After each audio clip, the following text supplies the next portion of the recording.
में आप सभी का स्वागत है।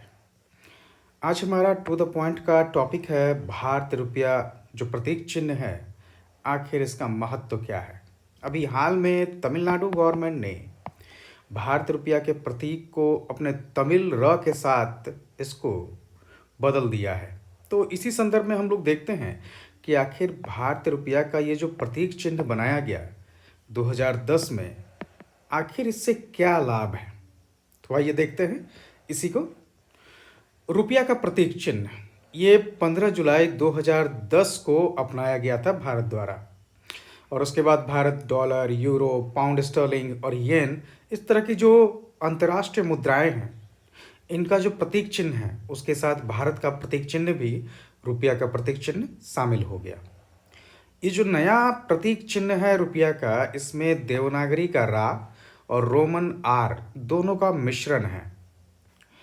कई समस्याएं पैदा हो रही थी पहले भी, जैसे भारत, भूटान, पाकिस्तान, श्रीलंका, नेपाल, मॉरिशस, मालदीव, इंडोनेशिया, ऐसे कई देश हैं जिनके करेंसी का नाम रुपया था।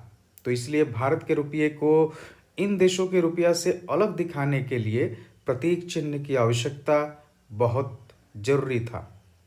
रुपया शब्द की अगर बात करें तो इसकी उत्पत्ति संस्कृत के शब्द रुपया से हुई है, और जिसका अर्थ होता है चांदी।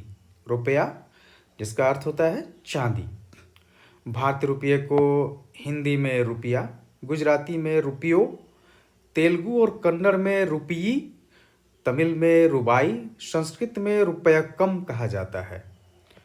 पूर्वी भारत में इसे बंगाली और असमिया में टका या टोका, उड़िया में टंका कहते हैं। तो ये कुछ इसके फैक्ट हैं।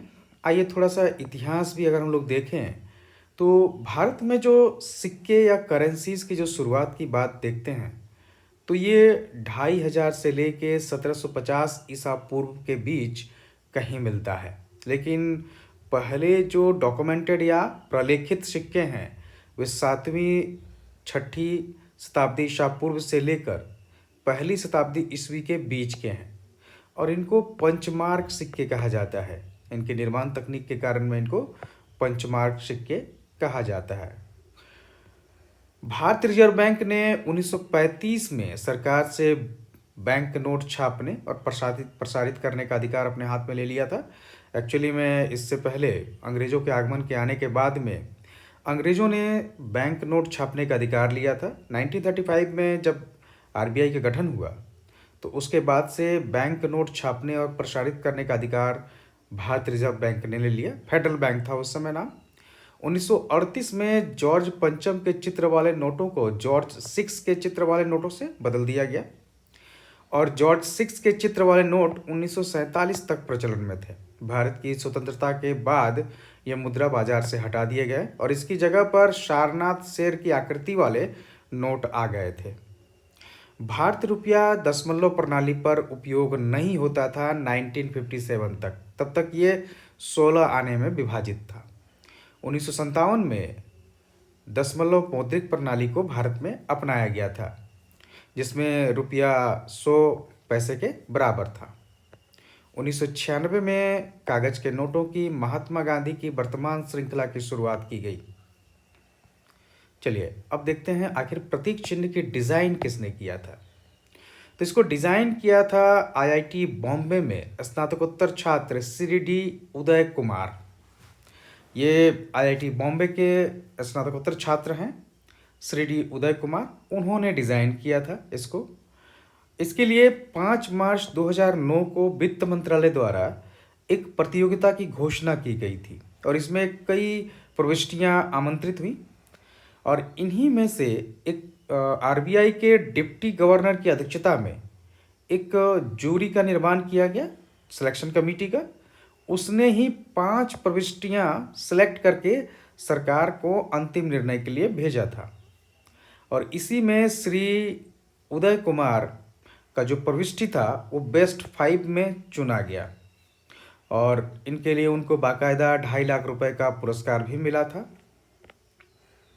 बाद में इस आर के चिन्ह को 2010 में भारत सरकार के अवर सचिव सुशील कुमार ने मंजूरी दे दी, और इस तरह से भारत रुपये का प्रतीक चिन्ह वर्तमान परिस्थिति में लागू हो गया। अब देखते हैं आखिर ये महत्वपूर्ण क्यों है। ये जो भारतीय रुपये का प्रतीक है ये महत्वपूर्ण क्यों है। तो सबसे पहली बात है ये विशिष्ट पहचान देता है।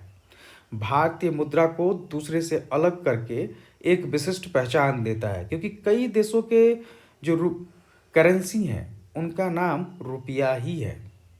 ये सांस्कृतिक और आर्थिक महत्व प्रदान करता है। वैश्विक मान्यता भी मिली है इसके बाद साथ में, क्योंकि जो वित्तीय लेन देन जो होने लगे दूसरे देशों के साथ में, तो इससे भारतीय रुपये के प्रतीक चिन्ह के कारण एक स्पष्टता आती है। मानकीकरण हुआ भारतीय रुपये का, क्योंकि ये देश के बाहर और भीतर दोनों जगहों पर भारतीय रुपये के लिए ये चिन्ह मानकीकृत हो गया। विश्व के विशिष्ट मुद्राओं के साथ इसकी पहचान बनी। अगर हम लोग देखें जो अन्य करेंसीज हैं, चाहे डॉलर हो, यूरो हो, येन हो, पाउंड स्टर्लिंग हो, तो इनके साथ में भारतीय रुपये का भी जो है अपना पहचान बन गया और ये इसके समरूप ही है। ये आसानी से पहचाना जा सकता है अब भारतीय रुपये को। विश्व के विशिष्ट मुद्राओं के साथ इसकी पहचान स्थापित हो गई। ये सीधा संवाद करता है, क्योंकि इसमें जो प्रतीक चिन्ह में आर और र को जो समावेशन किया गया है, ये भारत और विदेशी दोनों नागरिकों के लिए ये स्पष्ट सूचना देता है कि ये किस देश का होगा, क्योंकि ये जो सिरा रेखा होती है ये देवनागरी की विशिष्ट पहचान है। इसके कारण रुपये का विकास एक ब्रांड के तौर पर हो रहा है। ये तकनीकी विकास के साथ कदम ताल भी है, क्योंकि इसके साथ ही जो भी सॉफ्टवेयर्स हैं वहाँ आर को चिन्हित करने के लिए परिवर्तन किए गए और आर के परिवर्तन के साथ में ही उसमें एक विशिष्ट जगह इसको देना पड़ा। ये बहुत दुर्लभ घटना होती है। मुद्रा प्रतीक लॉन्च करना बहुत दुर्लभ घटना है। अगर इससे पीछे हम लोग जाएं तो यूरो का 99 में इसका प्रतीक जारी किया गया था। माना जाता है कि ये भारत के व्यापार के तेजी में भी सहायक है। तो ये कुछ इसके लाभ हैं भारतीय मुद्रा प्रतीक चिन्ह के। भारतीय मुद्रा प्रतीक चिन्ह इस तरह के जो घटनाएं होती हैं ये दरअसल पूरे देश को एक सूत्र में बांधने का प्रयास होता है, चाहे इसमें एक देश एक राशन कार्ड हो या भारतीय रुपया का प्रतीक चिन्ह हो। साथ ही साथ ये विश्व में हमें एक पहचान दिलाने की भी बात होती है। हमारे सम्मान और गौरव को भी ये स्थापित करता है। धन्यवाद।